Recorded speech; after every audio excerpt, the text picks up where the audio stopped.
উত্তরপাড়া কোর্তং পৌরসভার 7 নম্বর ওয়ার্ডে আজ বাড়ি বাড়ি প্রচার সারছেন উত্তরপাড়া বিধানসভার সিপিআইএম প্রার্থী মীনাক্ষী মুখার্জি।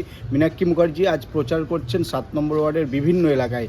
এই মুহূর্তে আপনাদেরকে দেখাবো মীনাক্ষী মুখার্জি যিনি প্রচার করছেন।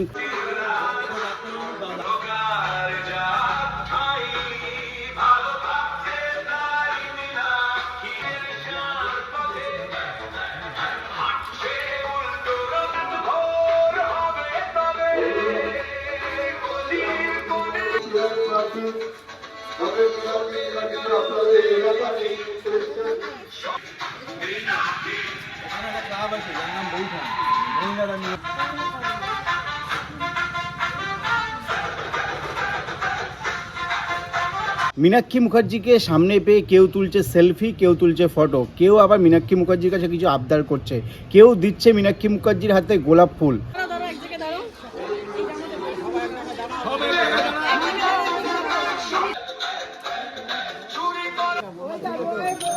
কি আবদার করলেন, তারা কি বললেন মীনাক্ষী মুখার্জিকে সামনে পেয়ে, সেটাও আপনাদের সামনে তুলে ধরবো। আমি ওনাকে দেখেছি সাধারণ মানুষের জন্য লড়তে দেখেছি, এবং এই যে আরজি করের এইটা শুরু হয়েছে গাড়ির সামনে, তিনি তখন জাতি, ধর্ম, রং কোনো কিছু দেখেনি। দিদি আমাদের ঘরের মেয়ে হয়ে গেছে, অ্যাকচুয়াল দিদি আমাদের ঘরের মেয়ে। সেই আজ প্রচার করছেন হিন্দমোটর স্টেশন লাগোয়া 7 নম্বর ওয়ার্ডে। সেখানকার মানুষরা, সাধারণ মানুষরা টোটো করে যাচ্ছিলেন। কোনো একজন মহিলা টোটো থেকে নেমে তিনি সেলফি তুললেন। টোটো করে যাচ্ছিলেন, মীনাক্ষীকে দেখতে পেয়ে তিনি নেমে যান টোটোতে, নেমে গিয়ে সে সেলফি তোলেন, মীনাক্ষী মুখার্জির সঙ্গে ছবি তোলেন। সেই মহিলা কি জানালেন সেটাও রইল আপনাদের জন্য। মানে টোটো করে যাচ্ছিলেন, টোটো থেকে নেমে মীনাক্ষীর সঙ্গে দেখা করলেন, কেন? আমার ভালো লাগে, আমার মনে হয়েছে মীনাক্ষী আসলে এই জায়গার উন্নতি হবে। নাহলে দেখতে পাচ্ছেন কি অবস্থা আমাদের রাস্তাঘাট, ড্রেনের কোনো পরিষ্কার নেই, কালভার্ট ভেঙে পড়ে আছে। এরপর তো বর্ষার দিন আসবে, রাস্তায় চলাই যাবে না।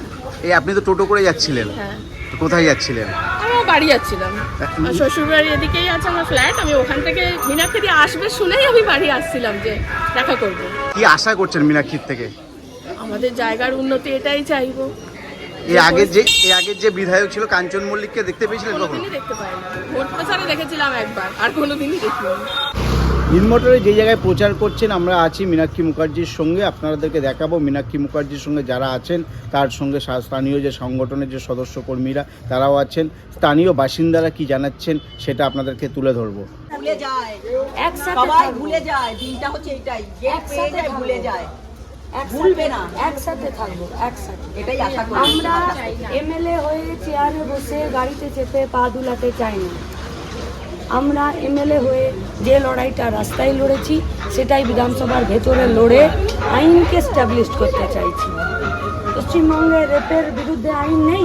10টার পর যখন ট্রফি জিতে আসতে পেরেছি, আমরা 10টার পর থেকে প্রত্যেকটা রাস্তাতে পশ্চিমবঙ্গে খুনের বিরুদ্ধে সাজা নেই, আছে তো সব আছে।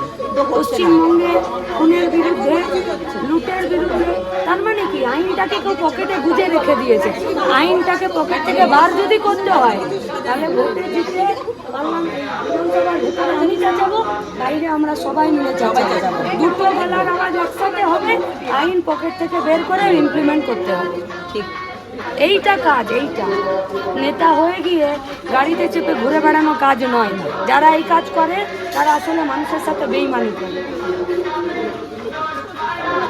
কাঞ্চনবাবু তো জিতেছিলেন, ছবি দেখিনি কোনো, দরকার নেই। এই যে আরজি করের এইটা শুরু হয়েছে গাড়ির সামনে, তিনি তখন জাতি, ধর্ম, রং কোনো কিছু দেখেনি, ঝাঁপিয়ে পড়েছিল। সেই থেকে তার প্রতি শ্রদ্ধা হয়েছে। আজকে অনেকে অনেক কিছু করতে পারে, কিন্তু উনি কখনো কোনো মানে ধর্ম বা পার্টি দেখে কাজ করেননি। এই জন্য ওনার প্রতি একটা শ্রদ্ধা। ভোট আমরা জানি না কি হবে, কিন্তু হ্যাঁ, ওনার সঙ্গে আমরা থাকবো, জানি উনি আমাদের পাশে থাকবেন, এই আশায়। এই আগের বিধায়ককে পেয়েছিলেন কখনো? না, শুধু ভোটের সময় দেখেছিলেন? তারপরে দেখতে পাননি? কিরম করে চলে গেছে? এরকম করে চলে গেছে। এখন কি মনে হচ্ছে মীনাক্ষীকে পাবেন আপনারা?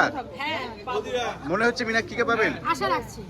উনি সাধারণ মানুষের পাশে দাঁড়িয়েছেন। মেন আমরা চাইছি এখন আমাদের শিক্ষা, আর আমাদের এই যে রাতে বেরানো মেয়েদের, এইটা যে আমাদের আজকের দিনে যে দুষ্কর হয়ে গেছে, সেটা সেই ব্যবস্থাটা যদি দিদি করে দিতে পারে, সেই জন্য আমরা দিদির পাশে আছি। হিন্দমোটর থেকে অদীপের সঙ্গে প্রসেনজিৎ, হিন্দুস্তান টিভি।